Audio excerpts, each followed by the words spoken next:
What's up, everybody? Welcome to another episode of the Fins Faithful podcast. Thanks for joining us on this Wednesday evening. Of course, we're live with you guys on YouTube, so make sure you guys hit that little thumbs up, the little bell. I know it's annoying to keep asking, but it helps support the channel. Also, on the comments, Jason, I don't know if you've seen it. Some of the comments in the videos have been long. They're really smart Dolphin fans, so detailed in like paragraphs. So keep it up. I try to respond to everybody. And also, flood the chat tonight. We got great guests on tonight, so keep it up. We really appreciate it. All right, now business. Let's get to the real business while we're all here.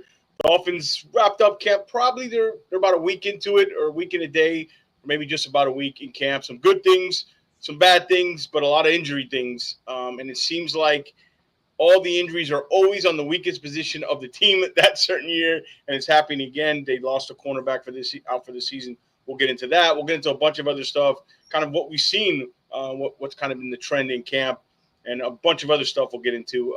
And nobody better to do it with. I got my co-host and co-pilot here, Jason Sarni, as always. But we're also joined by, we get two for the price of one today. We got Ashley, you know her as 305 Sports Babe. Her husband, Lou, you know him as Lou from Dade. I believe that's his handle on Twitter. They are the host of the SoFlo Sports Show. They also got travel business. They got a bunch of stuff. They're going to tell you all about that. But, guys, thank you for joining us. How you doing this evening? Thanks for having us. You know, we're so close to football season. Obviously, tomorrow's the kind of unofficial official kickoff, and then the enshrinement, which we should all be in Canton supporting Richmond Webb, but one day. But super excited to be with you guys tonight. Yeah, thank you guys for having us again, and you guys are doing an amazing job, and so happy to get on here and talk our beloved Fins. Yeah, I appreciate that, guy, and you guys are doing great stuff. I've seen a bunch of your work, so keep it up, and we'll let you at the end. We'll kind of talk about all the stuff that you guys going on. Shout out to Bobby's already in the chat from the Fins Talk Sports Network. Great people over there. Good friend of mine, Jonathan, and they're shouting you out. The legend 305 Sports Babes in the house. So all right, so let's kind of start off with the bad news of the day. You know, I was at camp on that day when he got hurt. You guys, I believe, were too. When I initially saw it, it didn't look good. Then they kind of said, "Oh, he's not walking with a limp." And I thought to myself, well, I know ACL injuries, and sometimes you can literally walk off and find out when the swelling goes down. They do an MRI. It looks like that's what happened. Kader Kohou out for the year. You combine that with Ashton Davis and Artie Burns. It's depleted. We'll start with you guys, Ash and Lou, whichever one you want to hit that first. Your thoughts when you heard the news here and kind of the Kader Kohou stuff. Yeah, you know, the last week has been me kind of like breaking bad news to Lou. Like, it's first started off last week when I called Lou, "Hey, Lou, Hulk Hogan passed away," which was terrible enough for him. And then today, like, I called him up and I'm like, "Babe, you won't believe it." And he was like, "What?" He's like, "You just got to work." And I'm like, "No, it's not about work." I said, "Kader, he's out for the season." He was like, "What?" So, like, it's just bad news after bad news with Kader. We were also there last Saturday. It was like a non-contact injury. And, you know, it's just like, what now? I wrote down, you know, I was studying our secondary from last year. Our entire starting secondary from last season is gone, right? Yep. Jalen Ramsey traded. Kendall Fuller released. Obviously, Kader Kohou is out. Javon Holland left on free agency. And then Jordan Poyer, which I don't even want to mention that name. Okay. So it's like, which we could dig into later because I'm feisty already. But yeah, it was like a non-contact. And like you said, he kind of got up and we're like, all right, maybe he's cramping, right? It's like 100 million degrees. And then it was kind of hush-hush for the last few days about it. And then when we get it today, it's like, and no news is usually good news, right? And then it's like, what? Out for the season? So. Yeah, no, we were there also, like Ash mentioned, with you. And same thing, the rumblings around were, hey, Kader's down, doesn't look good. And then to finally hear today is a tough take, you know. And these are two big injuries in an area, going back to Artie Burns as well, in an area in the secondary where we're already up against it here and losing some of our best players from last year, as Ashley mentioned. So, yeah, you know, we got some work to do here, and hopefully it's the next man up mentality coming up. I think Jonathan says it best. I'm ready to sign Jason Sarni at cornerback. So, I mean, Jason, what do you got, man? He's got some length to him. He's got some length to him. I got some length. I'm 6'4", but that's also ironically my 40 time. I'm at like a 6.40, so I don't know if I'm the best signing. Well, you might be better than Cam Smith. I don't know. Jerry's still out on that. But guys, you know, there are free agents out there do you think that the Dolphins go that route, or do you think that they stick with the young and unproven group, or do you expect them to bring another body in? They brought in Hilton, they brought in Jones, but, there are still people out there. Right. I mean, Hilton and Jones, were just recently brought on board. But then at this point of the year, whatever's out there is out there for a reason. Yeah. So I think you're maybe looking for a team that needs to make a cut. A player that hopefully is of prestige that can help, that has had some experience, that can maybe be made available. And don't forget also, and I know you don't see a lot of trades during training camp, but the Dolphins did pick up a lot of draft capital. So I don't know that just signing a guy off the street. I heard Xavier Howard mentioned today. We're past that. I think everybody's past that. Yeah. You can't pull a Darren Waller, if you will, in this position. Secondary, you need a guy who's experienced and it's not going to go out there and get torched on a daily basis. So I'm with you too. It's like the Heat, next man up, right? The show goes on, so gotta keep going. Yeah. Do we have Spo though? I don't know if that's a problem. Very true. Okay, fine. I agree with you. Yeah, I agree with you. Like the Rasul Douglas, we've been down that road. All the veteran corners that are out there. The only one that intrigued me a little bit would be Asante Samuel, but I don't know. Senior, I don't know with his comments. I'm not sure. But Senior won't come no matter what. Yeah. I don't know. Senior's not coming along with. Not a fan. I kind of agree with you, Lou. I think the trade market is something. Not necessarily like a big deal, like a second or third round pick, but a guy who maybe they have riches at that position, a young guy who might not make the team or might be close to maybe give a 6th round pick or something like that. But I'm going to say this. I'm going to ask you guys, do you guys want to go that route? Because I'm going to give a name. I think people are sleeping on Storm Duck here. Like, I think he's definitely going to start now. But like even before, he's been real consistent in camp for me. I liked him last year. I really think Storm Duck, I would like to give him, Marshall Jr. Let's see what we got. I don't think this is a Super Bowl team. More than finding a stopgap that's going to be a progress stop. I don't know how, Jason or Ashley or Lou, whatever order you guys want, which direction would you rather go? Pick somebody up or let's give some of these young kids a shot? I think we give somebody a shot on the team. Obviously, Anthony Weaver's going into his second year as a defensive coordinator. We have stock to work with here. I feel that there are other positions where if we want to invest maybe before the season actually starts, that we can take those routes. But I think in this position, I think, like you said, Storm Duck is somebody who, let's give the kid a shot. Let's see what he's made out of, and let's roll with it. I like that, Ash. I agree. I want to throw a name in. George mentioned him, Jason Marshall Jr., Florida Gator, Miami, grown high school prep product. What did you guys notice, if anything, of him at practice, or if you've been hearing any buzz about JMJ? Yeah, no, I actually exchanged a tweet with you with your original tweet. I responded to you. He didn't have that ball hawk pedigree in college, but he was also hurt a lot.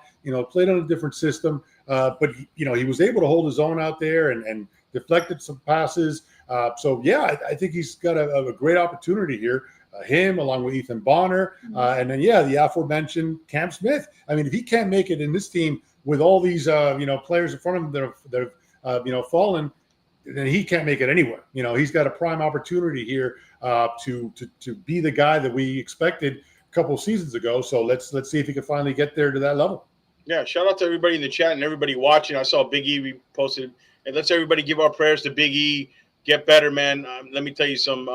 They don't come any tougher than that guy, because I couldn't do a quarter of the stuff that he does with all he's got going on, his beautiful family. So everybody send your prayers to Big E. And everybody come on over to YouTube. Let's show Ash and Lou some love. Hit that thumbs up and subscribe button. If you're watching anywhere else, come on over here.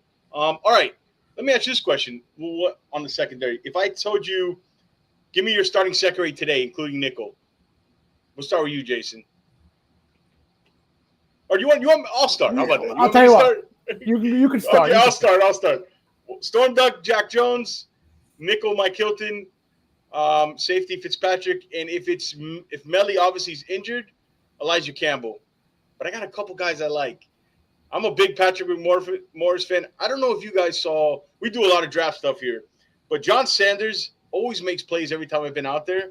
35 guys. He might not make the team. But he's a practice squad guy. But keep an eye on him. He's a thumper. There's something to him. But anyways, those would be my starters. We'll go with you, Jason. I'm looking forward to seeing the preseason, because that's when you're going to find out a little bit more when a guy like Jack Jones versus maybe a Jason Marshall Jr. But I like that starting initial group that you gave. Elijah Campbell, I know he's a huge special teams component to this team, but he's also a guy that re-signed because maybe he wants to get more in the mix at safety. So I like that name. Mike McDaniel said at a presser on Monday that Dante Trader Jr. has been held out because of wanting to give him heavy workload on joint practices. I didn't understand that. Well, you know what? Sometimes I've never heard that before. I don't think. Even back in OTAs, I believe Nick Westbrook-Akine had something going on, so there was a limitation. So sometimes you don't necessarily have a worry if a guy's not on the field. This could be a work maintenance, load management type of situation. But it really is anybody's guess from the cornerback standpoint. But I love the Mike Hilton addition with his strength at the nickel. So we'll see when the pads really are on against competition. What do you guys think over there at Sports Travel? This is something we spoke about before the show. Obviously, Duck, Hilton, and Jones. Minka, you start Minka, right? Like, he's ready to go. I would hope so, right? So in the beginning, not in the beginning, right? When he came back, he was kind of like quiet. But then he came out a few days ago and was like, listen, I'm just not big on social media. I'm happy to be here. You guys can just relax. But he did make it clear he's not talking about Pittsburgh culture. Anyways, Minka is going to be playing, and he's excited to be here. I can promise you guys that. And then the other one, Ashton Davis. Ooh. Well, is he hurt though? Right? He is hurt. Yeah, he's hurt now. But is he gonna be? Did we get the latest on if he's coming back? But you're saying if all things equal, Ashton Davis, I got you. 5, yeah. Yeah. And I was just thinking, I would, I like Iffy, out of Detroit. Yeah. He was hurt, but he had some big plays, man. Going back to the first playoff win 2 years ago, had a couple picks in that playoff run, and so he's a player that's proven it on the biggest stage. And so I like him if he can stay healthy and get out there. We need guys like that, man. Save for the Fail Mary up in Jersey on Black Friday against the Jets. We haven't had big plays, that turn out for a pick six or whatnot. And then you see guys like Van Ginkel goes to Minnesota and he has like 4 a season, So I want guys out there that could, pick it off and run it back. Right. Turn the ball over, get the ball to our offense. And so that's what I'm looking for here. That's why, now we're putting on the pads on yesterday and again today. We're really going to see who's going to get out there and have some breakups, some dust ups that could, force some turnovers, which is what this team needs. Great point. Finns were at bottom tier in turnover production and really had nothing in terms of scoring on those turnovers. So great point. Wouldn't it be so nice, week 3, whatchamacallit, like Josh Allen goes for a deep throw. We intercept that in Orchard Park and run it back right on their home turf. Like that would make me the happiest girl, right? Like show it up to them in September, right? Yeah, and or speaking of a guy, man, I don't know if you guys noticed, but Chop's looking different, man. I'm expecting. Did you guys notice those 3 are thick as thieves? They in between the practice you were at that we were both at. In between the when they did the 11-on-11s and the punting, and then doing the special team work, they were carrying a medicine ball, doing a little circle. They just follow each other on the field. Are you excited about this trio, and especially Chop? Did you notice he just looks primed? He has a vicious first step, right? And I feel like all season, we're going to be doing the fins up, but I feel like we're going to be doing a lot of this, So put in your arm workouts now because we're going to be doing a lot of the chops. Yeah. Best celebration sack-wise in the league, bar none. Yeah, no doubt. I mean, and the Dolphins have had some good ones. Cam Wake with the get on a knee and do that. The Jason Taylor used to have he used to make the heart and boom, break your heart. So we've had some good ones, and Chop's right amongst the best. He's got to keep it going, get those sacks in high numbers, and he's primed to do it. He's looking great out there. To your point. Yeah, I wondered how they're going to use all 3. I got a little bit of an idea. I think Phillips might be the move guy with kind of Chubb and Chop in the end. But I'll give you another rusher. You guys, Grayson Murphy. I mentioned him, Jason, on our training camp show. Our show with Chris Perkins. There's something to him. I like this Grayson Murphy. Have you guys noticed him when you've been out there? Murphy 42 the end. No. Not too much. I mean, if I'm being honest, I think. Yeah, we were just there Saturday. We haven't gone any other days. We're looking forward to being there this weekend as well. Sunday. But I haven't really, seen anything out of him. But look, a lot of guys are going to have opportunity, and these first couple of weeks of camp are the time to do it. So yeah, well, keep an eye when you guys go back there. 42 Edge. I'm sure you know who he is, but what about you? I know you're a fan of Murphy there, Jason. I am. Last year he was making his way, and then he got hurt. He was IR'd, so that was unfortunate, but he stepped right in where he left off, and I've had him on my 2 initial 53s. One put out right before OTAs, one put out right before training camp, and this is going to be my favorite saying. I'm sticking to it. If I like something, I'm sticking to it, and I'm going to have Murphy on that 53. I agree. Conviction. Are you guys confident? Man, I hope Phillips stays healthy and Chubb. I mean, he looks in great shape. That guy is something else, man. The way he comes back from things, he's like a robot. Are you guys confident here with Phillips and Chubb, especially Phillips? Man, I'm praying he stays healthy this year. I think this pass rush is the key for us to surprise people. We talk about the offense, we talk about the weapons. I think this defensive front 7 is the key, guys. I don't know if you would agree. Yeah, no, I'm glad you mentioned Chubb because I've been on the Chubb radar. If I'm excited about anybody coming back and healthy, it's Chubb. You got to remember he went out in 2023, which seems like so far away because we're approaching 2026. It was the Baltimore game. I remember we were watching it at our friend's sports bar in North Florida, and we're like, no way. And we didn't know who it was at first, and we're like, Chubb. So Chubb's been out since 2023, and obviously Phillips for most of last year. And those were 2 guys Saturday that I was just looking for out there, and they looked good. They were excited. They looked hungry. And are they 100%? We don't know that, right? But we trust in the doctors and themselves that, they're at that point, or maybe even better, to where they're going to have explosive years. Or an explosive year. Let's start with this year first, and more years to come. Hopefully. But hopefully, they got the rehab they needed, and but no, they're really ready to put in the work this year. Yeah.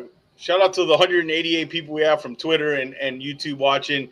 If you're watching anywhere else, come on over to YouTube. Show some love in the chat. Show Ash and Lou some love. Show this channel some love. We appreciate it. All right, Jason. I believe Joe Shad made a tweet this morning that McDaniel said that the rookie class has been as advertised. I'm paraphrasing a little bit. And when I hear that, I hear professionalism, work ethic, leadership. Have you guys noticed any of that? What have you noticed on field from the rookies? Obviously, you could start from the very first round pick in Kenneth Grant. What are your thoughts on the young fellas? Yeah, so thinking back to the last question and tying in this to this one as well, I love the front 7. All the guys in the interior.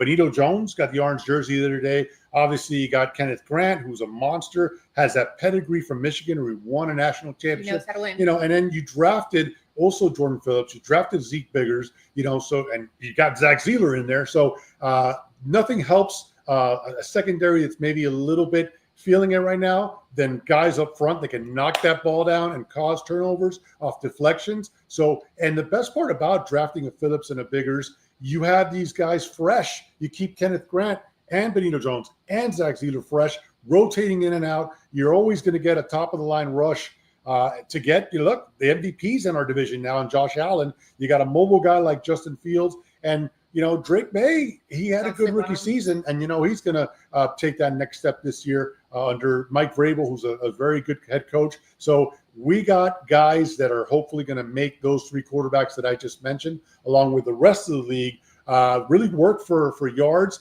stuffing that middle, causing deflections, and I'm all here for it. I love it. So you said Jordan Phillips, right? And I don't know about you guys, but maybe I live in the past too much. My ears perked up, and I wanted to correct him, being the good wife that I am, and be like, Jordan Phillips left us a while ago. Are you guys? I have to get used to a better Jordan Phillips. I know. I was gonna say. Let's ask Omar Kelly that he might. But no, I forgot that Jordan Phillips 2.0. It's just crazy. Yeah, go ahead. Jason, you mentioned leadership. So I want to give you an unpopular take that Lou and I, I love it. I love a good unpopular take. A lot of things. And so I do believe that the Dolphins are lacking leadership. Now, this can come from top, bottom, but let's talk about on the field. So we know our buddy, and I don't know if you're going to bring this up, but I'll bring it up. Okay, go ahead. Christian Wilkins. Okay, just hear me out, and I'll let you guys chew me up after this. Chew me up about this. Okay, I don't know if you guys heard what's going on. Supposedly, he might have gave somebody a little or try to, whatever. I don't care what you do in the locker room. Okay, Lou, you've done weirder things to me. Okay, okay, but I feel that since we lost like a Calais Campbell, and we lost, oh my gosh, Teron Armstead, 2 veteran, players on the team. We need a veteran guy to like come in. I'm gonna do a little Heat analogy here, since George, you like the Heat. Yeah. We need like a Udonis Haslem on the bench, right? UD wasn't going to go in the last few years of his career and drop 20, 30 points. It wasn't going to happen, but he was a leader on the bench. And I feel like Christian Wilkins could be that leader that we need to recharge, because Tua doesn't have all that gas in him to get the bench going, right? And even on the defense. But give me a Christian Wilkins. Okay, it's going to cost money, but the guy's out of a job right now. What else is he going to do? Bring him back to be a leader. Lou, do you want to add on that? Do you want to add and defend your wife before I go? I don't hate it. I hate it. The issue I have with it is that, he made money, but he lost a lot of that guarantee money. So I don't think he's going to come here on the cheap. It's not one of those situations like going back to basketball, like a Dame Lillard, where the Bucks bottom out. He lost that money. You're wrong. His boy's here. Zach Sealer's here. It's Miami. Yeah, but he's also going to want to get paid. So I don't know. All right, whose side do you guys have? Ashley or Lou? Go ahead. Who do you have, guys? In the chat. I'm gonna go with Lou here. Here's the thing. I have a different take on this. I mean, I'm sure him and Zach share some kisses on the forehead. I don't know. We're not gonna get into that. But to me, on theory and paper, Ash, your point is great. I don't want to progress stop Kenneth Grant. We've moved on. We've been there. We drafted 3 young defensive tackles. Yes, he would have probably improved the team, but I think health is the biggest issue. I don't think he's anywhere near healthy.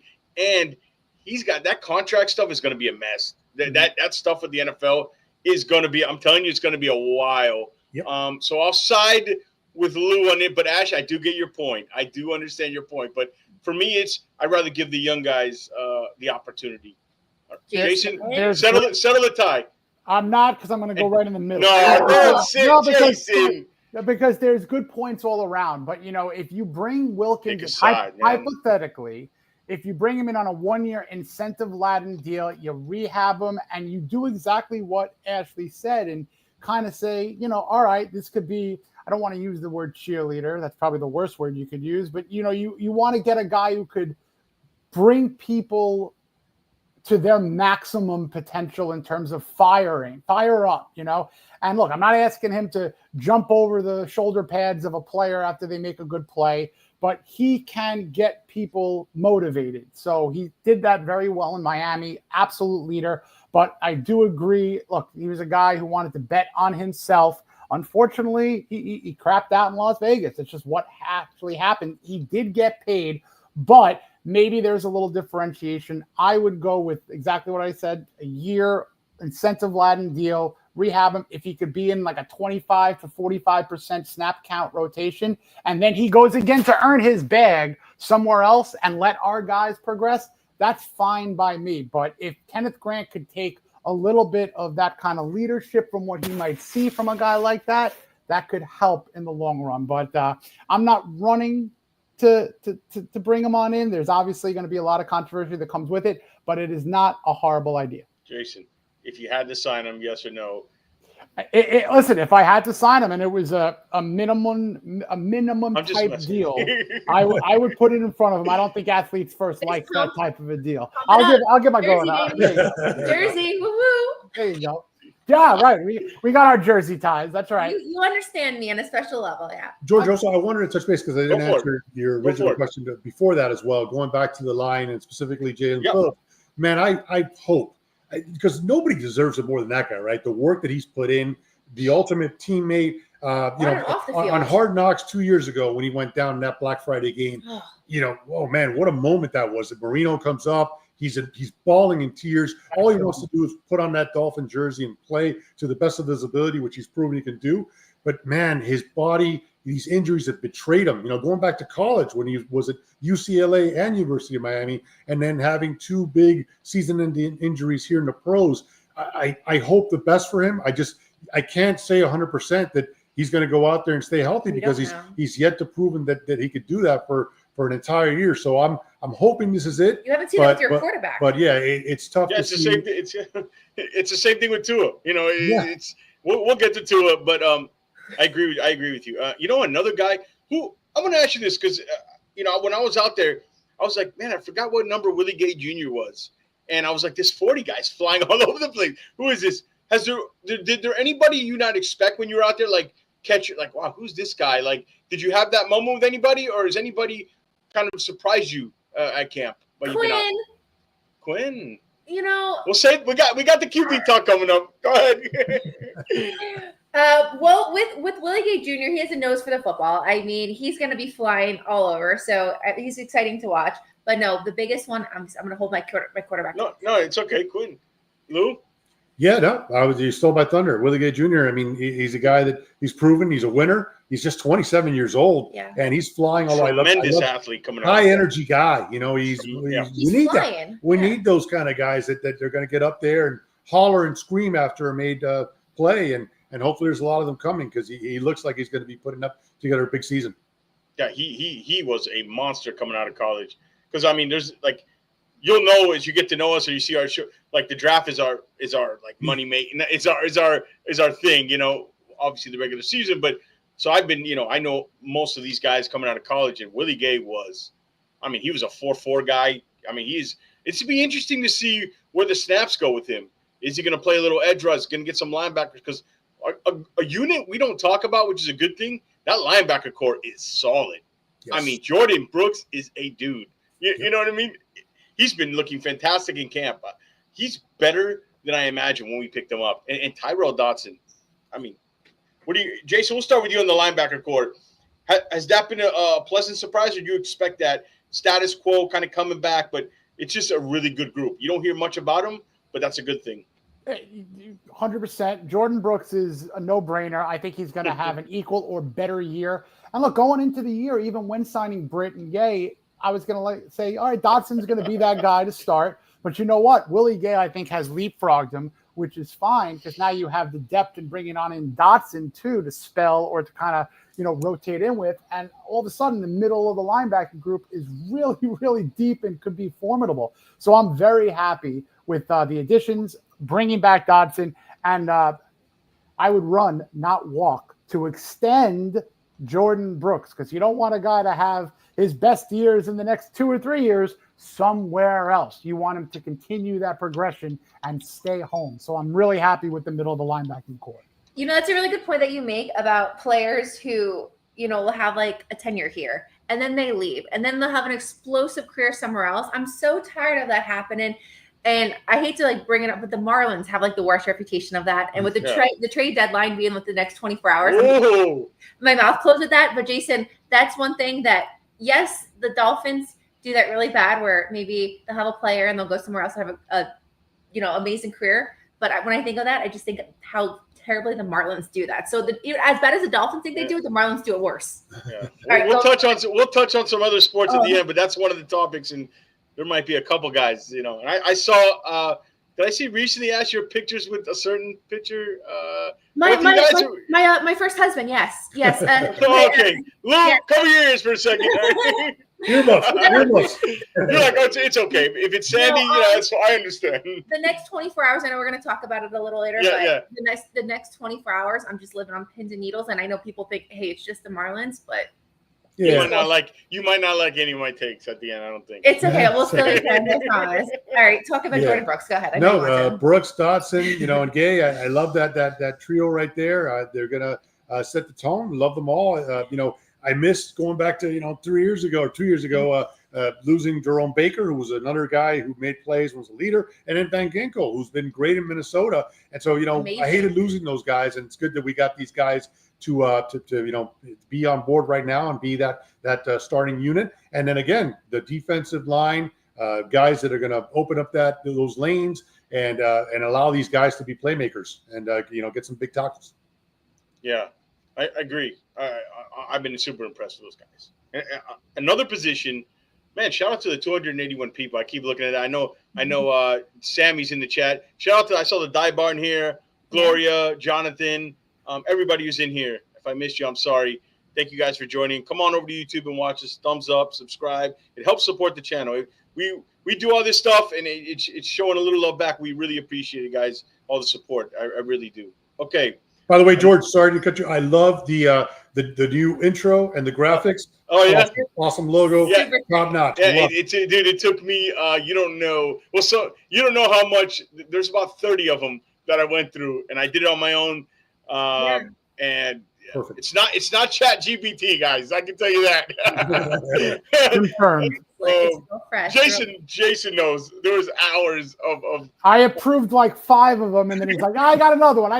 I'm like, you know what, man? Just do it when you're ready for the final. I'm confident in it. I appreciate the love, though, guys. No, it's amazing. Yeah, I appreciate it. I want a hat and a shirt if you need some models. I got the shirt. The hats are in the mail coming, and I'm working on some polos and stuff. I got to send Jason some, and I'll send you guys some too when I get them in. Well, he used to be in Playgirl, so he loves the model. Okay, there you go. There you go. Sorry.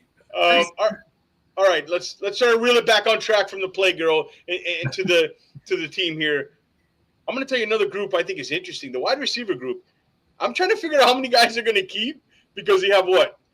Hill, Waddle, NWI, Malik definitely. I think they might keep 5. And like D. Eskridge, who's killing it in camp today. Zach Wilson threw a beautiful ball today in camp. Or do you go like Taj Washington? I'll start with you, Jason, because I know you love the wide receivers. How many do you think they keep? And like what name are you looking at? Because, dude, I think D. Eskridge might be on this team. There is a 4-person battle, I would say, for that 5th slot, and I would not slot 5th depth chart role, but you got Taj, you got D, you got Andrew Armstrong, and I like Theo Weiss. You know, I know he had a drop pass today, but he's kind of that guy who could pick up the tough first down, go over the middle, get a little mix into the blocking aspect of the game, which we all know McDaniel appreciates. If I had to throw one person in there for the 5th, it's either, I'm going to say 2, it's either going to be D. Eskridge or Andrew Armstrong. And that's no disrespect to Taj, but maybe you can get away with sneaking him on the practice squad a little bit and maybe elevating him if need be. But I'm not going to discount the chance of them carrying 6. So we'll see how it goes. But there is going to be a battle for that back end of the depth chart for sure. So you mentioned Tyreek, and I think it's only fair to say that he left practice today for personal reasons. Yep. I mean, does anyone else's ears, again, perk up when they hear that? Like, dude, what's going on? You know, everyone has their own stuff going on, right? Trust me, people, I leave work sometimes early, whatever. But every time you hear anything with Tyreek, like, it's never good news at this point. So first of all, what the heck is up with that? I got some strong opinions on Tyreek. I do too. And I got some strong. I listen, and this is with all due respect. I'm sure Tyreek's a great guy. He's just an habitual liar. Like, he doesn't anything he says, you can't believe. So, and I guess we'll get to this now. I was going to save it, but let's get into the Tyreek Tua stuff because you brought it up and why it's fresh. Yeah, it does concern me. You know, your owner's coming out there today.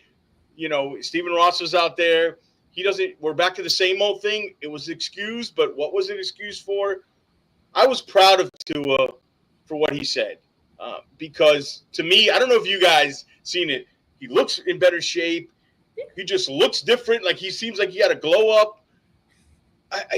You can tell that this is Tua's team. And you can tell the way he talks. And they're talking about culture change. They're talking about all these stuff. Tua's like, look, we're not going to just talk about it. I'm going to be about it. And I'm going to hold you accountable because, unfortunately, our head coach won't. That's whether you like Mike or not, it's just not happening. So he held him accountable, and you're a great player, but it's more than that. The distractions, if we want to get to where we want to get to and hold the Lombardi, the distractions got to stop because, let's be honest, you didn't have a great year last year. If you got 1,700 yards, maybe I can put up with it, but not what you did last year and you quit on the team, and it clearly affected him. And I think, and I know – there's some stuff that went in the offseason. Phone calls weren't returned. So there is some tension there. You can clearly see it. You know, we're talking about relationship growing. This is year 4. And we're like rebuilding and regrowing the relationship. So, yeah, I thought it was strange. I think the whole situation, you can see it. I think you see it on the field. I noticed it when I was at camp a few times. It's different. Waddle is the guy now that he looks to. And I don't think it's on purpose. I don't think it's coincidence. So that's my take on it. Jason, go ahead. And then you guys – I'm curious on your take. As good of a football player he is, it irked me with that last game of the year last year. It irked me even further when he double and triple downed on his comments, and then he takes it away like it's all well and good and he's going to earn the respect back of his teammates. You know how you don't earn the respect back of your teammates? Taking a personal day, taking a sick day, not being on the field when everyone's under the heat, And look, again, you guys said it best. Everyone's fighting a battle that we don't know about. So hopefully whatever was the case is all well and good. Now here's a hypothetical. What if he gets a call from his agent this morning and say, I got something cooking. Get the hell off the field just in case. I'm not saying it is, but this is a business. So I love what you said, George, where this could be the year where if you give Jalen Waddle that type of a contract extension, because he's going to be the number 1A. Right now he's the number 1B. If he's going to be the number 1A, yeah, flood him with the targets, flood him with the looks, because the last thing I want to hear this year, playoff push, no playoff push, I don't want to hear the number 2,000. I don't want to hear it. It's never happened in the history of the league. You had guys, Calvin Johnson falling a couple of yards short, Cooper Kupp fell a couple of yards short, and I don't think this is the time to discuss that, especially with the wide receiver core where we're talking about 4 guys on the back end who could make some noise as a 5th receiver. It's a stacked group compared to the last 2 or 3 years, especially 2023, with all due respect to Berrios, River, Craycraft. You needed Tyreek and Jalen to have all those targets. Now I think you could spread it out a little bit more. And look, as Mark Clayton said, and to steal a quote from Mark Clayton, we had him on. Thank you. Shout out to Mark. Actions speak louder than words. And that's across the board in every profession and every walk of life. Show me, don't tell me, Tyreek. And that's where I'll leave on that. So I'll make my point very short because it's going to be kind of, I never know what comes out of my mouth. Dude, I feel like Tyreek is like one step below Antonio Brown. And you don't want to be compared to anything like that man, but I feel like he is becoming more like Antonio Brown plus legal troubles, right? So you take the imbalancement of Antonio Brown plus the legality issues that he has, and that's the Tyreek that we have right now, right? So I wouldn't put it past Tyreek to walk off the field again or do it Antonio Brown or any of that stuff, which is not good when we're trying to really put a good product out on the field. Yep. That's my first point. One more point with that. And, Tua is a better man than Tyreek.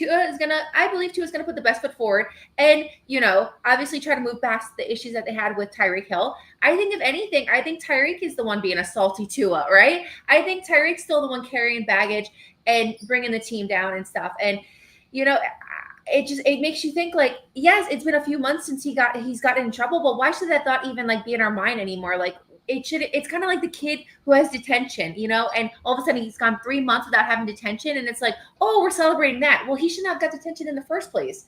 So yeah. That's a tough follow-up. That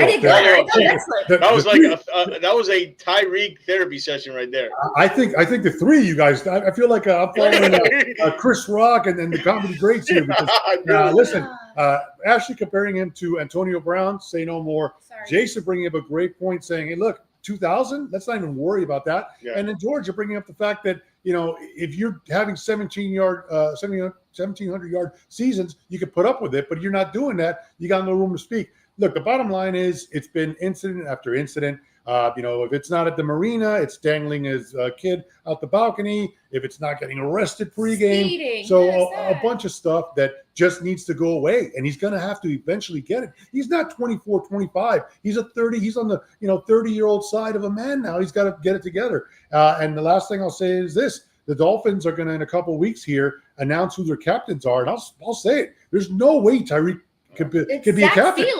He's not. Well, there's going to be several captains, but Tyreek cannot be one of them because he is not proven that he can be the team leader. If they announce him captain, then this whole culture change or movement didn't work. It's all BS. It's all BS. There's no way he's a leader in any sort of way. And the thing is this notion that everybody gets so scared we're going to lose. Oh, we can't afford to lose Tyreek. Let me ask you this: Tyreek-centric offense, which became predictable. Where did we go with all that? It was a lot of style over substance. This offense needs more substance. And the notion that Tua can't win with Jalen Waddle as your number one and whoever replaced, let's say, because if it's going to happen, this is Tyreek's last year, I'm pretty sure, unless some miracle happens last year on the team, you're going to replace him with something else. In this offense, there's nobody. There's a lot of great quarterbacks in the league, and you can rank Tua where you want. But in this offense, the timing, the quick rhythm, you're not going to find many better to run it than Tua Tagovailoa, whether you like him or not. We know he's polarizing. He's all over the place. But he, with a strong running game and a kind of a facelift of this offense, which I think they need. And I want to talk about the transition to the O-line here in a minute and the change of the physicality. You saw it with the draft. That Tua, with play action, stuff he did at Alabama, with Najee Harris, can't run and win without Tyreek Hill is crazy. You're less – yes, you might be less scary. But how scary were you last year? I know you had an injury, and you might be less scary, but you might be more effective, especially in January and December and January. So that's my point. I hear that a lot. Yeah, he's a big weapon, but again, end of the day, what did it result in? And I always say, when a team, a front office like Kansas City trades a player to you, look who they trade you to. Like the Heat, you bring the Heat up. When the Heat trades a player or acquire, teams got to look. Why are they getting rid of him? Why? That's a red flag. So that was always a red flag with me. And you talk about unpopular. I'm sorry, I'm going a little bit of a rant, but unpopular take. I have one too. Is I think the beginning of this rebuild went wrong when they actually went and traded Tyreek Hill. They should have kept piling up draft picks instead of they went with young. They switched it up, traded all their picks. They got off track and they got in this mess. They wanted to be the Rams, so they couldn't do well with piling up picks and then on the other hand they couldn't do well going with the veteran team. So I think that's where it all kind of went to haywire, whatever you want to call it. But yeah, I think the notion they can't win without Tyreek is crazy to me. And Tua is not going to be effective. Yeah, he might have a little bit less yards, but you might have a win or two more in the win column. It's crazy as it sounds. I don't know am I crazy? If any of you guys agree or disagree? No, I think you're spot on. I mean, crazy one. Unfortunately, look, the thing with Tua, and I'm in the middle, but I'm not a hater at all. He's just going to have to prove it, and he's got the offense to do it. We were talking about the receivers, and you still got Tyreek there, Waddle. Those are 1A, 1B, as you mentioned. You got Westbrook Ikne, who's a big red zone guy, scores a lot of touchdowns. And then you guys did a great job with Barclay, and everybody go back and like the hell out of that episode. Clayton and Duper, the Marks brothers. Yeah. Well, we might have the Washington brothers here, and Taj and Malik. They could be a duo to be someday among those along those lines, maybe. So we got some guys, and also last year with losing Craycraft, and then we brought in everybody covered their ears. Odell Beckham Jr. Sorry, what? But that didn't work out. But is that Darren Waller? You said exactly. But we have receivers, a good amount of depth. And then Jason had an excellent tweet the other day.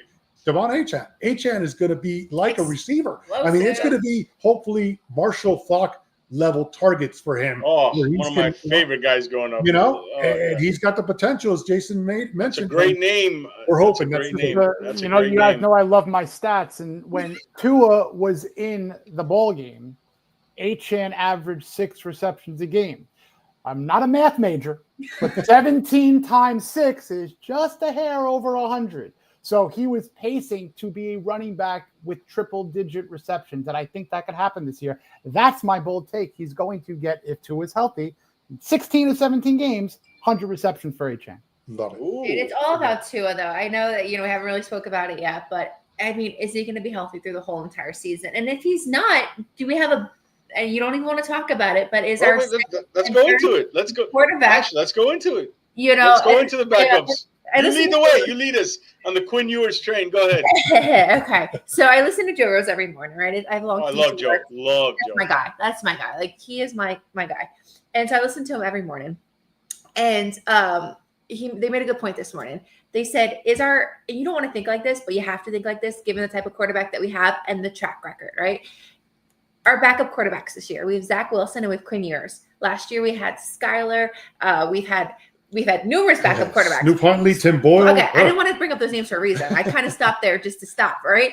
So in the case that we don't want to talk about, but are we in a better position with the backup quarterbacks that we have now, even if, it does happen? I think so, right? Is Quinn ready to go out there and be backup QB1, QB2, QB3? I don't think so, but I think he's going to be a great, great option. And, if Tua can mentor him and then put a little Uncle Dan into that as well. So when we got Quinn Ewers, I'm going to back up a little bit. So when I was watching the draft, and, we're seeing all the different draft picks from around the country and in their draft living room and stuff. And all of a sudden they bring up this guy, Quinn. And you see like this white guy with all these big animal heads on the back. I said, Lou, who is this guy? Is this Tarzan and his dead animals? You know what I mean? And then, but this is even before like he was on the Dolphins talking thing. So I'm just seeing like they keep showing him. Obviously, he's becoming one of the top draft picks as the draft goes on and on and on. Like, hey, what are the projected ones to go soon? Is what I'm saying. And then they show this guy and they have like a moose head, a deer head. And I'm like, this is crazy. Long story short, we end up getting him. And I'm like, wow, he's going to love Florida. We have the Everglades here. He's going to add to his taxidermy collection.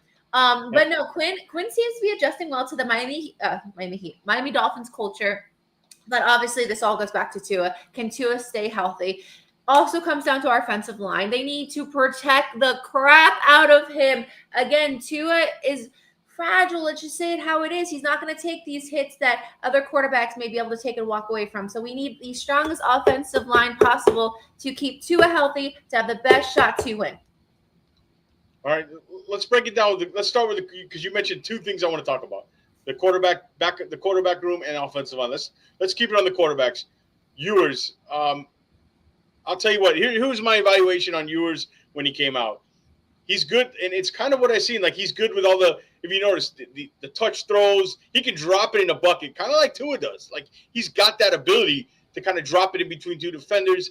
He's got good flick of the wrist. He throws off different angles, but the fastball wasn't there. And I see it coming alive a little bit now. He's healthier in camp.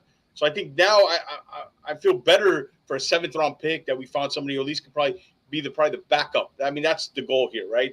To be the backup. And Zach, I mean, you see the arm is real. Like, you see it out there in camp. He's got the best arm in camp. You see why he was number 2 pick, but then you see why he fell out of favor. But I want to say this about McDaniel, and I got my thoughts on Coach McDaniel. But the one thing he seems to do really well is now I think he clearly has guys that he can work with and teach them kind of how he did with Tua to get the ball out quicker. So if there is an injury, you have guys with ability, and they're saying it too. Ewers is saying it. Zach Wilson saying it. Man, we're getting the ball out quick now. He actually has quarterbacks he can work with. And I think the one thing about McDaniel, I think is probably his greatest gift is kind of the quarterback whisper to rehabilitate these guys like Zach. And I think we're seeing it a little bit. And then developing a guy with his talent. This clearly is an upgrade, guys, right? Do you feel better, obviously, than Skyler and Mike White and Tyler Huntley? But I think now they have guys that actually have some ability. It's a little more upside in the room. I'll go with you, Jason, then we'll go back to you, Lou and Ash. The quarterback room so far in camp, are you encouraged by the backups there, Jason? If you think Skylar Thompson's a better quarterback prospect than Quinn Ewers, you got to get your ears in between your ears checked. That's number one. Mm-hmm. And I agree with you on the assessment that there is a quarterback whisper aspect to Mike McDaniel to take a former 2nd overall pick and say, all right, well, here in my offense, this is what I'd like you to do to maximize your skill sets. And to me, if we do see, and we're probably gonna, Daniel, I know that it's a long shot for expecting 17 games, comment saying we got to stop saying 2 is going to play 17. But if he plays 15, if he plays 14, the number to me is at worst 500 or a little bit better. Last year, backup quarterbacks were 2 and 4. Not going to happen. What if they were 3 and 3? That's a playoff team, pretty much, with tiebreakers, what have you. So if there's a couple of games played by one or both of these quarterbacks, 1-1 or 2-1 can be what pushes this team over the hump. And I think they have that ability this year. So I'm encouraged by the backup right now, which is Zach Wilson. And I'm encouraged by maybe a future, if things don't work out, you have a guy who could develop into maybe that kind of gunslinger with a little bit of tutelage from, it might not be Mike McDaniel if that's the case, but you got something to work with, not someone who you're probably just going to cut and rinse and repeat with another 7th rounder or another scrap heap signing. So I am encouraged. I don't want to see them, but if we do see them, I am hopefully optimistic that they can win a couple of ball games. That's good stuff. Yeah, no, nailed it. And look, the thing here is that with McDaniel, it's a whole other issue, but He did not prep the guys last year to get ready. Now, I'm not going to blame him for Snoop Huntley, who came in the middle of a practice week. You're not going to learn to play playbook. It takes weeks or not a month to learn it. So I'll give him a pass on that, as well as Tim Boyle. But choosing Skylar Thompson over Mike White last year, that was obviously a mistake because Skylar Thompson looked completely lost, completely. So, based on that alone, we are in a better position. I love Ewers. I know Jonathan's in the room. He loves. He's hook 'em all day. So he's a big Ewers Jonathan fan. is he was on Ewers. He kept telling me before the draft stuff. Every Texas player. We love Jonathan absolutely. Too. Look, he's a big player. He played in huge games at Texas. Big time program, right? So you got to love that. He's got that moxie. So excited about that. And then look, Zach Wilson. Even though he didn't take a snap last year, he was the number 2 pick overall for a reason. Yeah. It didn't work out in New York, but guess what? No quarterback works out in New York, right? So, give him a pass on that. The fact is, he was with Denver last year, and even though he didn't take a snap, Sean Payton had a lot of good things to say about him. And we know that Sean Payton knows a lot about working with quarterbacks. He had a Hall of Famer with him. Yeah. So, I'm going to take his word for it and say that Zach Wilson, just got a bad, spot with the Jets, and he's ready to show what he could do. And this competition is going to be great.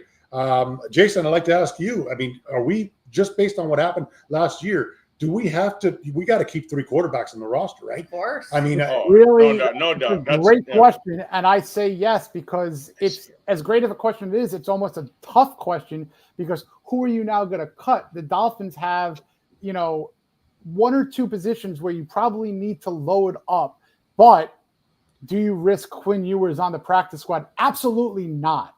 So I think that we do carry 3, unless there are some roster gymnastics with the protection that could be done.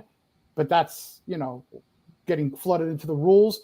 But for safety, I would say that's right now we're keeping 3.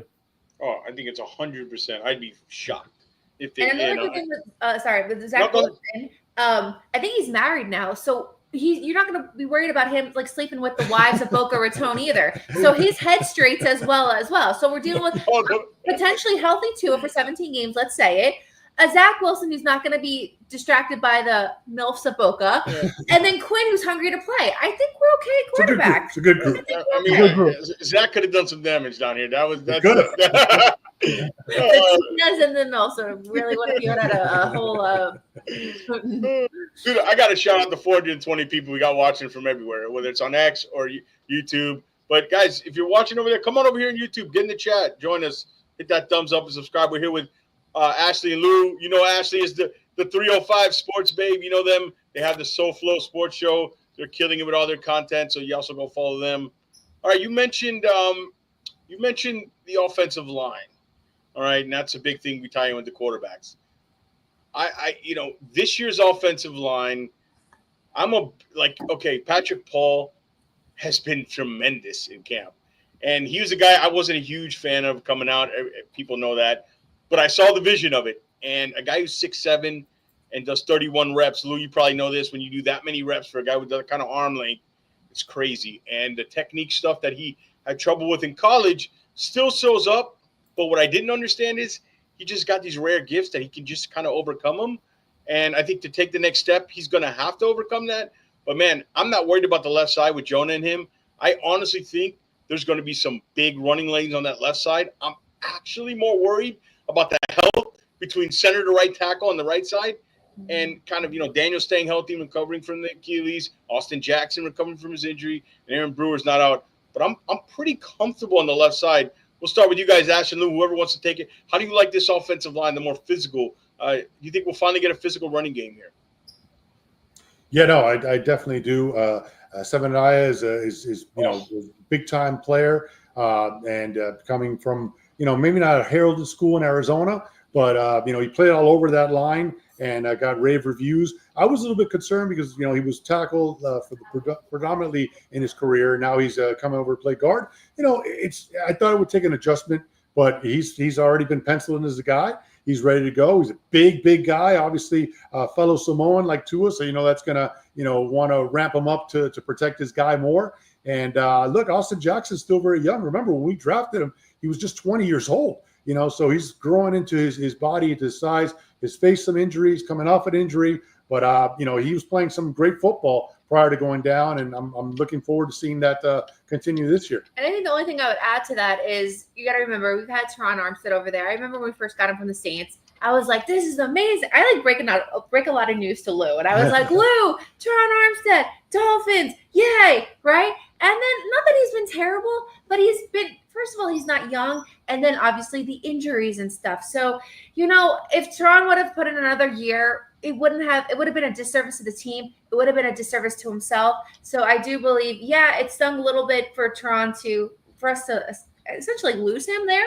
But I think it's all going to be moving forward and good from this point. Agreed. Jason? I think it's a net positive with 1 through 5 left to right, because last year you had arguably 2 holes in the middle of the interior. Not in the middle, I'm sorry. Brewer was great. And once he's 100% healthy, no worries there. But the guard spots were very questionable. And then where Armstead was hurt, completely different line. Obviously, you're going a little bit south and you're downgrading a little bit from Armstead to Patrick Paul, but the potential could make it a very tolerable replacement. And then Savaianaya look, this guy is going to sharpen himself against Kenneth Grant in practice. He's been doing that. I love how they're kind of tied together for the long haul, hopefully now.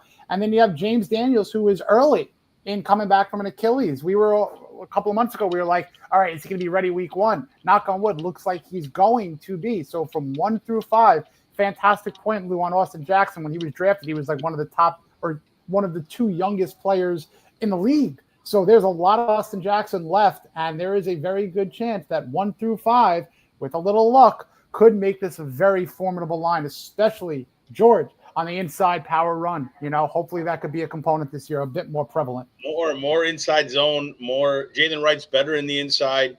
I'm not saying get away from the outside zone, but Matheson, the running back, I didn't love the signing, but he's been really good in camp. And Gordon's just been kind of okay, Ollie Gordon. Who do you think, now that they think about it, the running backs behind that line, who's running back 2? Is it clearly Wright, or is it Matheson fighting for that? Or running back 3, I think it's Matheson. Yeah, I would say Wright. He's probably got the inside track. But Madsen, had some big games in Minnesota as well. So, going back to there before the Raiders. But Wright, knows the system, right? And that's the guy that should be favored, a guy that's already been here, taking reps, knows the coaching staff. So I would pencil him as the number 2 right now. But I know he hasn't stood out yet, but I'm excited for Ollie Gordon. Yeah, when the pads come on, I'm hoping.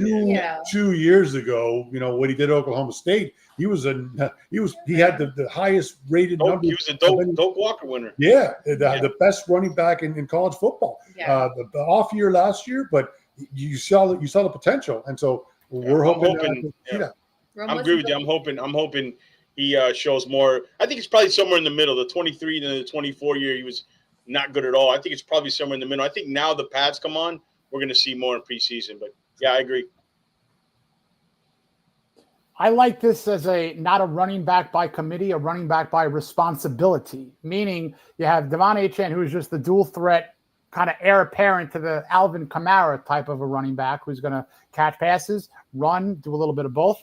And I like Jalen Wright as that inside run power guy, to get them chunk yards. Look, if Dolphins are up by 10, by 6 in the fourth quarter, that's Jalen Wright's show. I would say you give him that rock, get him 4 to 6 carries in 8 or 6 minute span, move the chains, and that could be a really fantastic proposition. For guys like Madison and Ollie Gordon, you're fighting for a short yardage job, goal line job, and for Gordon specifically, he can mix it up a little bit on pass protection, and he caught 80 passes out of the backfield. So if it's 3rd and 7, throw Gordon back there. Maybe he could get a little slant play, a little halfback wheel, or you could just have him pick up a linebacker or an edge rusher and block and give 2 of the time he needs. So very curious to see how the snap count distribution is going to go. And of course, very curious to see how much Achane lines up, not just in the slot. He can play a little outside receiver too. So a lot of different roles that these guys could kind of intertwine with. No, it's going to be very interesting to see how McDaniel uses not only running backs, but also the tight end this year. It's, new year, some new players, obviously Wallen from the Jets, out of retirement. So it's going to be a little different than last year, but hopefully, all is well, and we'll see some good changes in the offense. So basically, we touched on Tyreek, we touched on Waddle, but let's focus in on Waddle a little bit. What are the chances that you guys see him? Last year he had a little bit of an off year. He's missed 5 games in the last 2 years. He needs to stay on the field. Maybe needs to kind of limit some of those mental lapses on a drop here or there. But I can't discount the chemistry that he's built for almost a decade with Tua. Can he put it all together? Because he's not getting a lot of respect in the fantasy circles, in the Vegas circles out there. What do you guys really are hoping to see from Waddle? You said it great. We definitely didn't do enough penguin dancing last year. In fact, we're like an instinct animal right now. He was just off last year, right? And we never know the full story, but the puzzle pieces weren't there. It just wasn't coming together. I do believe it just wasn't off here. I think that he has the talent. He has the skills. He knows the offense. I think it's going to be okay this year. As long as he can stay healthy, as long as Tua can find him, I think it's going to be okay. Again, everyone's entitled to a bad year, granted. Not with the Dolphins because every year is supposed to be our good year, but I think that this year he's going to be fine, and maybe it was just a mental thing last year. I don't think it was anything really more than that. Yeah, I think Jalen's, first of all, great guy by all accounts. Yeah. We met his family in Baltimore. Yeah. His parents were really cool. His mom was great, and so obviously a good kid in that regard, good teammate. He was checking Tyreek when he said, "Hey, are you sure you're coming out of the game? Gita, what are you doing?" Yeah. So it seems to say all the right things and do all the right things. The rapport and the familiarity with Tua, you can't say enough about that because that's a real thing and a big deal. He's just got to stay healthy, and it's not just staying healthy. It's just he's got these weird injuries or he gets banged up very easily. He's proven to be, fragile in some of these cases. And so hopefully he can beat that. And also on top of that, he's a gamer. So he plays through injuries as well. So we don't know how many times he was out there when he maybe shouldn't have been to sacrifice because the team was not in the best position and trying to get us back to, a better record. So I just want him for his body not to betray him, for him to stay with himself and do what he does. He's a good worker. He was a great route runner, great hands. I'm looking to see him continue to improve on all those things. And the fans love him too. You know what I mean? Like, this is not a guy where we're like, oh, what are we going to do? Like, we love him. We want him to be successful. We want him with the Dolphins. So you just got to figure out how he can stay healthy and, get right. All right. Real quick, are you guys in favor of Noah Fant? Yes or no? I would say, look, I forgot. I wanted to bring it up. I forgot. Yeah, a lot of people are right now on Waller watch. They're, oh man, what's he doing? I'm a little concerned what this means. Yeah, but he's been out a year. It's expected. Yeah. He's a specimen. The guy's in great shape. Now, the rap? What about his rap? Did you hear the song in training camp? The rap song? They played his rap song on the beginning of camp on Saturday. If you didn't listen, if you didn't ever listen, you wouldn't know. But yeah, anyways, go ahead. I didn't hear it, but I'll have to tune in. Look, Noah Fant did some things in Seattle. It wouldn't hurt, right? But I think give Waller a chance. He's got to get back to the system. That's a guy that when he played, specifically with the Raiders, Giants not so much, but with the Raiders, man, the guy was talk about a great route runner. He was definitely that in great hands, and he's a big guy. So when he catches that ball, he can run with it. So I'm not expecting anywhere near what Jonnu Smith did last year. I don't think anybody who we would have brought in would have replaced what he did last year. Kid had an amazing year, but I'd give Waller a chance. I'm not really worried just yet. If Mount wants to come in and get something, but I'm willing to give Waller a chance. I'm waiting to see on Waller. My opinion is different. Lou doesn't agree.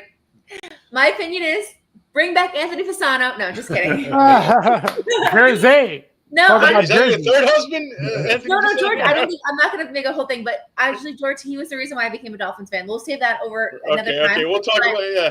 But no, Anthony Fasano still has it. Bring him back out of retirement. I mean, if these other guys like Gronk and stuff can come back out of retirement, Fasano still got it. Bring him back.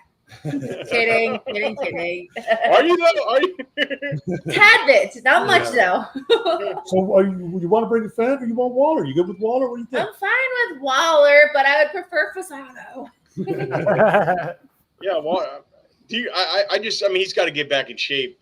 But that's the thing, yeah. I think Fant's an upgrade. I think he can do a lot of the yards after the catch that Jonnu did. If you can get him at a reasonable price, I say bring him in because. I mean, I kind of look at the tight end group. I don't know about you, Jason. It's in two parts. The blockers and then the receivers like the Tanner Connors and the Darren Wells, and you got the Julian Hills and Hayden Rucci. Yeah. Are you in favor of the Noah Fant, Jason Sarney? I mean, look, I think the Dolphins should offer him a deal. Will he take it? Remember, everyone, this is a two-way street. Team has to give the offer. Player has to want the offer and want the team. I know that there's a couple of other teams out there. Would he want to play for Tua and the Dolphins as opposed to Joe Burrow and the Bengals? Our good old friend Mike Gesicki is in there, so I don't know if that's a factor.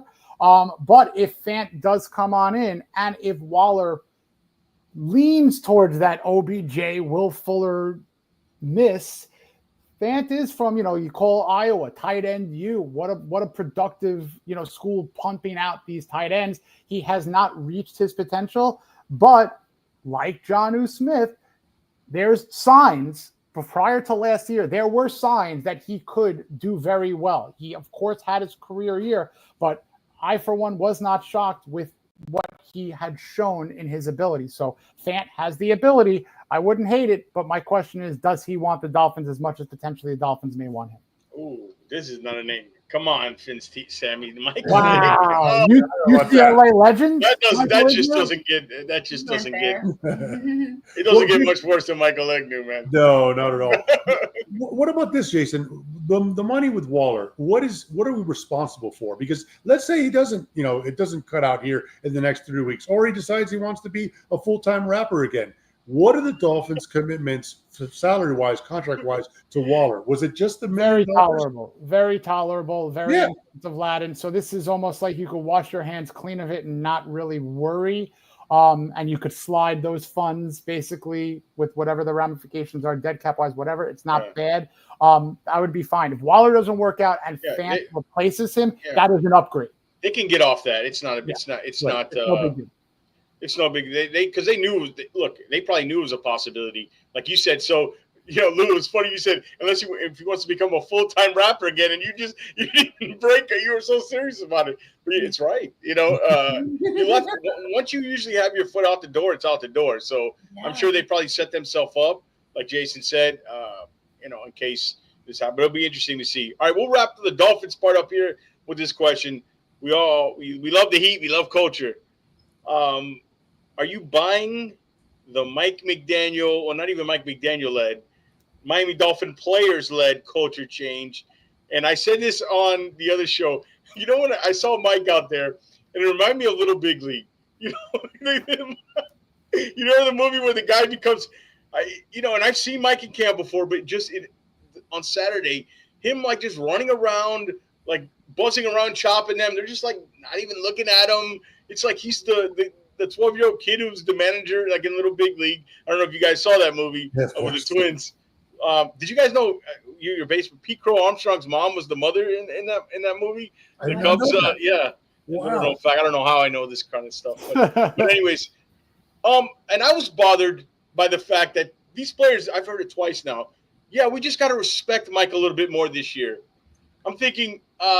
So you're telling us you didn't respect your head coach last year, and I got news for everybody. It's not just the guys who left. I think the guys that even like Mike doesn't. We call him the substitute teacher on here. Mike doesn't command that fear. Like it's a fine line between fear and being liked and respected. There's a fine line. You got to be able to touch all of them. I think that's what the good coaches does. I just don't know if Mike can lead this thing when adversity comes. When it's really the players leading it only. Yeah, I know the players should be leaders, but I'm just worried when adversity comes. I don't know about this with Mike. That's my question on Mike. Again, we said earlier, no doubt he can develop quarterbacks and resurrect them, but I just don't know if he has that leader of men kind of thing. Are you buying it? Lou, Ash, either one of you guys, do you guys agree on this? Yeah, I'll put a little 2 cents in this. I'm pretty disappointed with Coach McDaniel. Okay. Ash is bringing the heat tonight. Ooh, I am. I just the trade deadline. My anxiety is really high. Any news? Any news? No, nothing yet. You're waiting for that Ken Rosenthal tweet, huh? And if something bad happens, I'll get a lot of text messages. My phone's like very, very quiet. I'm only getting Disney alerts, which is okay. McDaniel, right? We knew he was an offensive guru, right? He reminded me of like a game of Madden. If Madden wants to be a human, I feel like that should have been Coach McDaniel. And we're not getting that. We're seeing a guy who doesn't do well with time management, first of all. And that's like basic football 101. He doesn't know when to call timeouts. And if he calls a timeout, it's too late. And then he just looks so flustered on the sideline. So that's issue number one. Issue number two is the players, like you said, George, are like, oh, we're going to respect him more. Like, I can never imagine somebody like on. Nobody's talking about that. Nobody's talking about that. It drives me nuts. Like, I can't imagine on the Chiefs, like a Patrick Mahomes or Travis Kelce be like, oh, we're gonna respect Coach Andy. Even first of all, calling him Coach Andy. I think they call him Coach Reed, first of all, but saying, oh, we're gonna respect Coach Andy more this year. No, like that should have been built in, like into the equation already. And then number three, we're just okay. So yeah, we're not seeing the offensive guru that we thought we were going to really get with him. He's stuttering in the fact that he's just doing bad time management, bad plays. And then the players aren't respecting him. And then let the record speak for itself. We're not really winning playoff games here. He's been in the system for how long? I do believe that if he doesn't get his act together really, really soon, and this is a very bad take, but I'm going to take it. If he doesn't get off to an explosive start, I mean, at least 5 or 6 wins by week 8, I would not be surprised if there is a coaching change. But then again, I don't know because we don't make a lot of good moves. Okay, Chris Greer's still here. We can talk other guy. We can go on Greer, but then we're gonna make this show 2 hours. Sanders is another thing I have an issue with, but that's okay. We'll save that for another thing. He just gets me nervous, but I love him. I know. I agree with you on McDaniel. He better. He just gets me nervous. Keep Sanders out of that. Sanders I just think about everything. So yeah, we don't tolerate slanders blasphemy here. Special teams blast for Sony is not happening.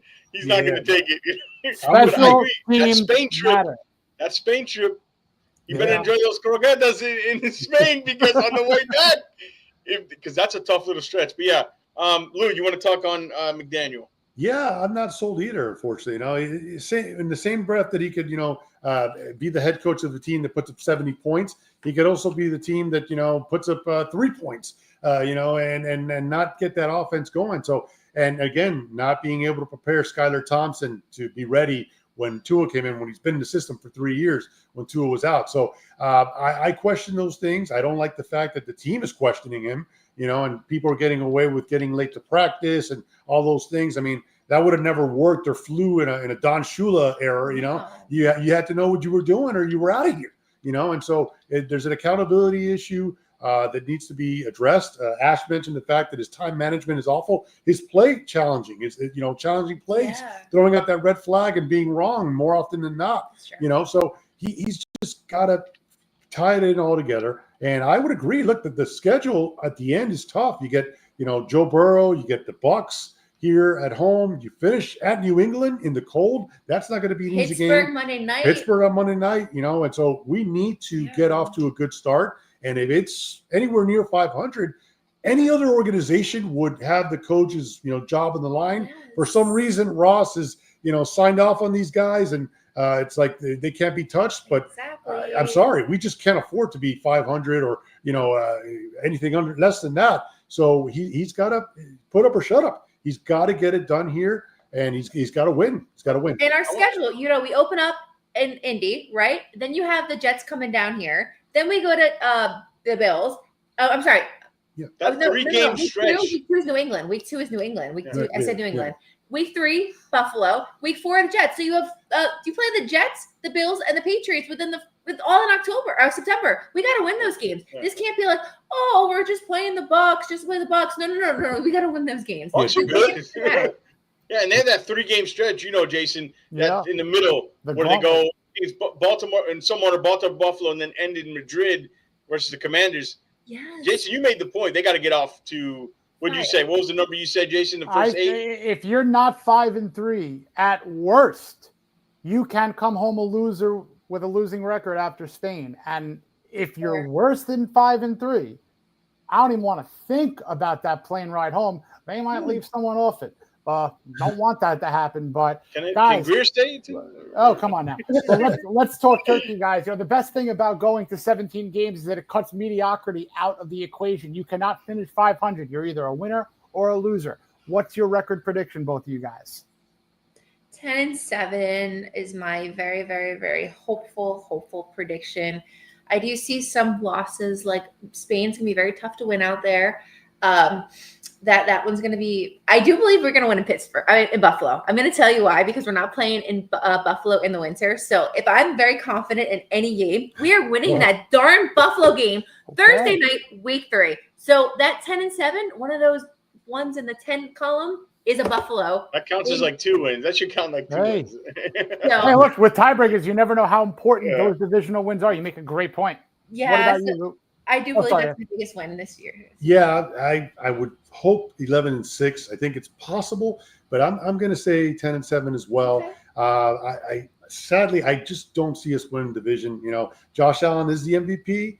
They're last year in the old stadium. We've had the opportunity to go in there and win. And, last game of the season 2 years ago for the division on our field, we couldn't get it done. I just think they have our number. I think they still a little bit more experience. So I think 10-7 is the good mark. My big concern is that, and this is why really it's all of McDaniel.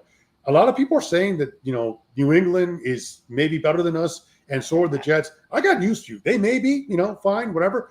But those two teams are putting in brand new coaches, and Aaron Glenn and Mike Vrabel. And while Mike Vrabel has had a lot of success as a player and as a coach, it's a new system they're putting in. So McDaniel has got to finish minimum second in that division. Yeah. That's the way I'm saying. And you got to get them early. You got to get that New England game early. They're still adjusting, because I think by the time we come around that second time, it's the last game, right? Is it or no? Yeah, it's the last game of the year. Correct. By that time, they should be clear. They should be more comfortable. So you make up a great point, Lou.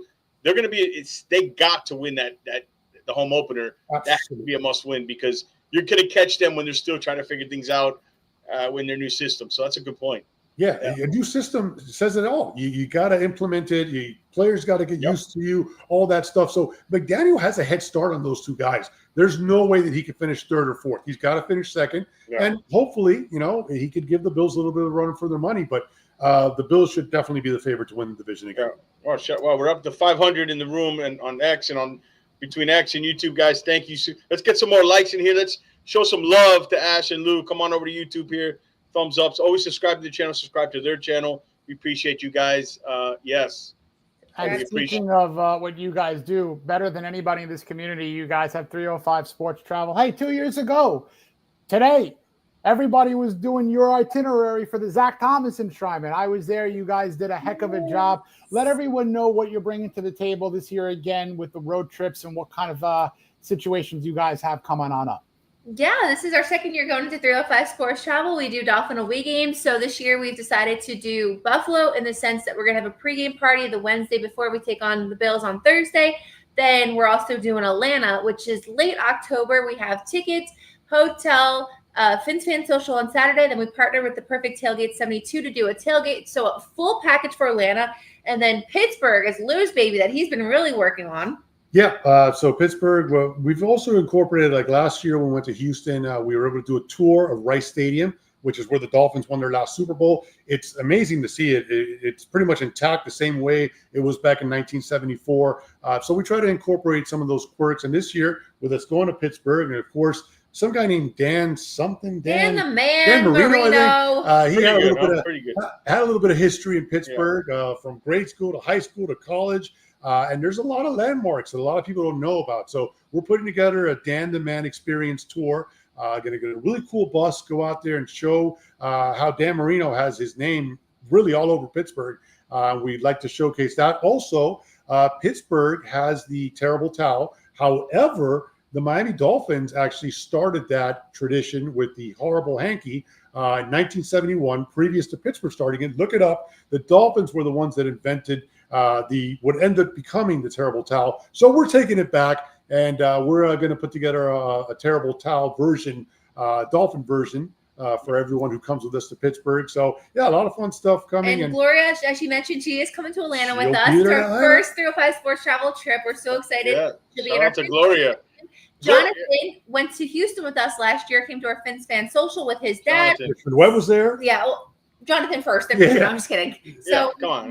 We've Get your priorities straight, Lou. You know? Our big thing is we connect Dolphin fans from all over. We've had international fans at Mexico, England, local in the city. People travel, so it's growing, and just bringing fans together in an away game so we can represent our team on the road together. Awesome. And for me, the biggest thing is, man, we can all go to the Rock together and everybody's cheering, right? 70,000 people cheering. But when you're in an away stadium and you come out with a victory, if you're fortunate enough to do so, not promising because it's very hard to do when on the road, but when you're able to do that, and then you hear the opposite, instead of 70,000 people screaming, you hear silence.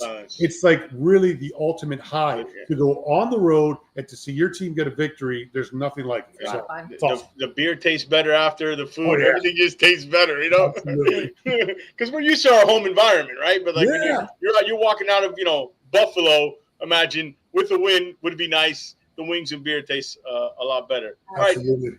Let's move off. Let's end it here. Almost an hour. We have hour and 20 minutes. But I want to get to some other stuff. You guys cover every sports. I love it. I never get to do it, so I'm excited. Like I never get to talk about other stuff. Where do you want to start? Heat or Marlins? Marlins. Okay. Trade deadline tomorrow. I think it's 6 p.m. I know nothing's happened yet. Shout out to Peter Bendix. I think he's doing. We got maybe a little mini Bill Zito working here with Peter Bendix. I kind of see the vision. I see the vision. Well, at least we got guys who can actually develop and hit that are hitting now. That's But do you think? Or I'll be simple. Sandy, Eddie, Cabrera. Do they trade one, both, or zero? And do you think it's smart to move off those guys? Any of you guys can go jump on that first. I'll start because I'm gonna think with my heart. I don't want Sandy to go anywhere. We didn't have him last year. Obviously, that was his recovery year from Tommy John's. And then the year before that, he won the Cy Young. So they always say that once you come back from Tommy John's, 9 out of 10 times, you're going to come back even better. And we didn't really see that with Sandy. It was like a slower start. Now, things have picked up the last few games. We're starting to see Sandy, sorry, I saw Adrian's comment. I couldn't wait to talk about Adrian. Great wrestling. Great wrestling show. New wrestling show that you started, by the way. Great stuff, man. So with Sandy, if Sandy started really, really strong, right? If Sandy came back from Tommy John's and throwing no-hitters and just an amazing start, would he still be on this team right now? I don't think so. I think his trade value would have been a heck of a lot higher in the beginning of the season if we really got that Sandy. So in a way, in a sick way, it has actually helped us and my heart that he had a slower start because he stayed here longer. But let's bring it back to present. So present tomorrow, as you know, trade deadline. Is he going to stay? I've heard 2 teams take interest in him, right? We're still talking about a valuable pitcher. I've heard the Yankees, which have been the biggest talks, which he would fit well with the Yankees. He would join Jazz, which, okay, we won't go there. But the Yankees. And now another one that I'm hearing chirping about is the Padres.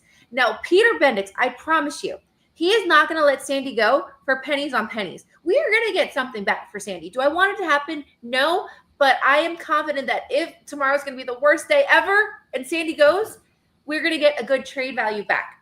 I don't want it to happen. I don't want to even speak into existence. Sandy's not going to trade it tomorrow. All right. Well, that's her answer. Look, I love what Sandy did for us here. Cy Young winner. It's been awesome. But look, they got an opportunity. He's got just 2 more years of club control, which, by the way, baseball does it great. To your point with Peter Bendix, you could control these guys for 6 years, unlike, football where you got, the 4-year and then the exception. And are you going to – so it's a little different in baseball. And that's not counting, rookie ball. That's counting major league service time. So you can really control these players a lot longer than possible. Unfortunately, Sandy's down to his final 2 years. He's relatively cheap. And look, we have a lot of good depth in the minors pitching wise. So I think they not only deal Sandy, I think they're deal Cabrera too. Get back a haul and really take this team to the next level in terms of building the minor league system, which right now is looking really good. So I do want to add one more thing, kind of switching gears on that, but not really. So Peter Bendix, right? We got this guy, comes from Tampa. We know that he's built greatness in Tampa. Obviously, he knows how to build a great organization. 2 additions that Peter has brought on that I have to add. Kyle Stowers, right, who you didn't like in the beginning, right. And I hope you admit that. He did not like Kyle Stowers. Neither did I. I don't think anybody did. He was very vocal about it too. And then Augustine Ramirez, right? So 2 guys who have been crucial offensively to our lineup this year, batting in the 3, 4, 5, 6 spot, arguably all season long. Yeah. is a product of Peter Bendix. So if it comes tomorrow where Sandy, who I truly care about and love so much, gets traded, I will be upset. I will cry. I will be a woman and I will be terrible. But I will also accept it and trust the system because it'll be for the better good of the organization. Oh, that took a lot to say. Oh, that was very like Dalai Lama for me. I don't like to admit that, but that is the truth. Well, I'll get your opinion, Jason, if you want to add it, but I'll say this. I agree with, I think, Lou on this, is that I think it's too roller coaster for me. The Sandy stuff, the Eddie, people love Eddie. You have to deal Eddie right now. His value is never going to be higher. I do not trust what Eddie looks like this time next year. The question is, are they going to get the package? I agree with you, Ash. This one, he's not going to trade him unless he gets the prospects and the guys he wants, and that's what I like about Peter. And I got to give credit. Like, look what he did with the Orioles trade, bringing Stowers, even Connor Norby, Gus, August. I think I'd rather have Augustine Ramirez than Jazz Chisholm right now. Like, you got a young 23-year-old power hitter, and they had a good. I love the Ava Arquette pick. I think things are falling into place. I think this is your last chance to add to the core, because I don't know how many more guys you have to trade after this. Fill it up, add to the core. You have young pitchers coming. Do it. I think, man, I could see all three scenarios happen. I think one of them goes at least. I don't know which one. I would be up for both of them going. But, it's going to be an interesting trade deadline tomorrow. Jason, I don't know. I know you were a Marlins fan back in the day. As a New Yorker, former first baseman, I had a propensity to root for the 1993 and 1994 Marlins because they were new. I loved the colors. I did rock an Orestes Estrada T-shirt at one point in my life. And I'll tell you, if you got to get a knuckleball like Charlie Huff, bring a guy like that back in. There you go.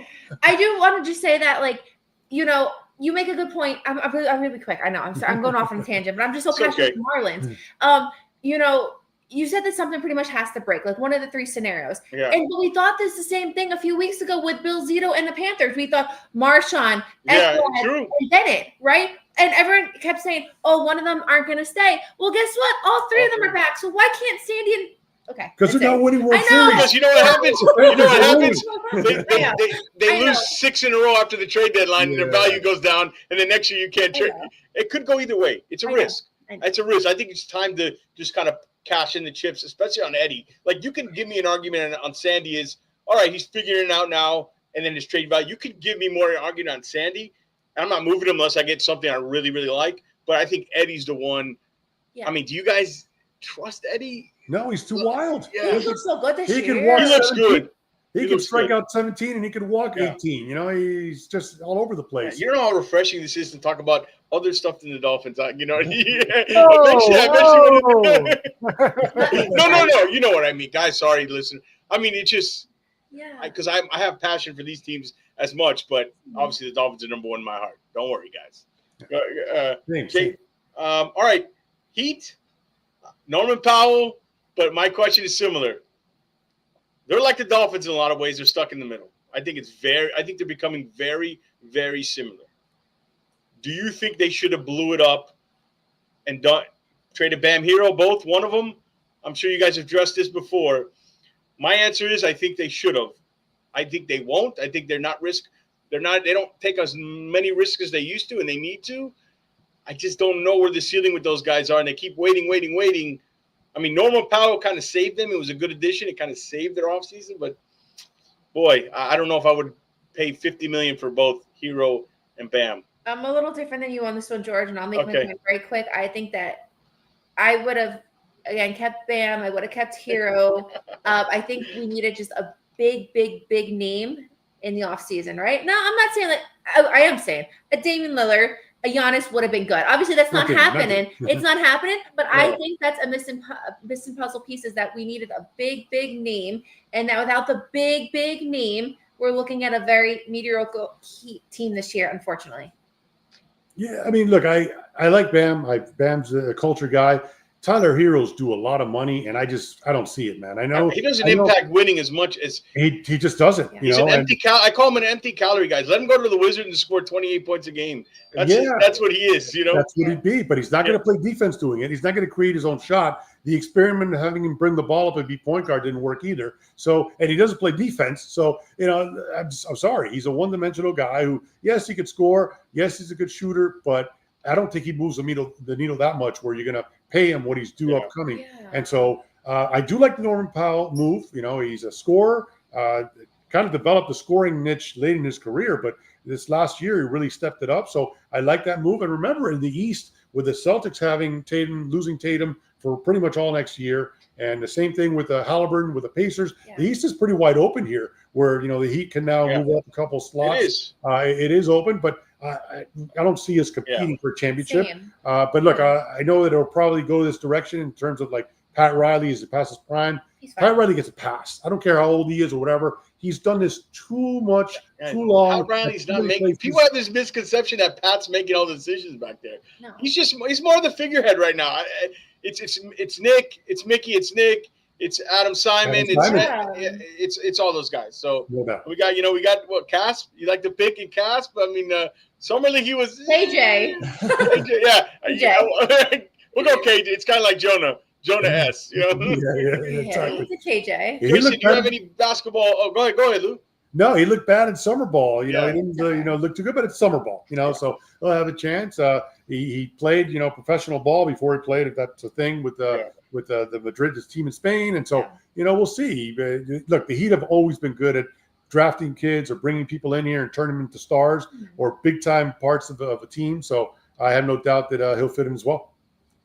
Jason, any Heat talk? I'll pull some Jason stuff. Was a hooper. Jason, you're a hooper, right? I'm a hooper. Basketball was my first love, but really the Dolphins are my only massive team that I root for. I really, in basketball specifically, I was a player guy. I really followed certain players. I grew up prior to some moves in Jersey, and now where I live in Pennsylvania, in Queens. My favorite player was Chris Mullin, but one of my favorite players. You stole my heart. I went to St. John's. You know that, right? I know. I know who I'm talking to. Mark Jackson, Bill Wennington. Come on now. Hey, Ash, does Felipe Lopez ring a bell? Give me a Luke Carnesecca, somebody. I'll give you another one. My mother was a teacher who taught with Johnny Warren's wife. So, stop! Oh, yeah, there's a whole. My mother. Nobody knows who we're talking about here. My mother's a huge Knick fan. I did not take that from my mom. But Dan Marley, I loved the 1999-2000 Heat team with Alonzo, with Tim Hardaway, Nash. I loved that. PJ Brown, Leonard. They now you're talking.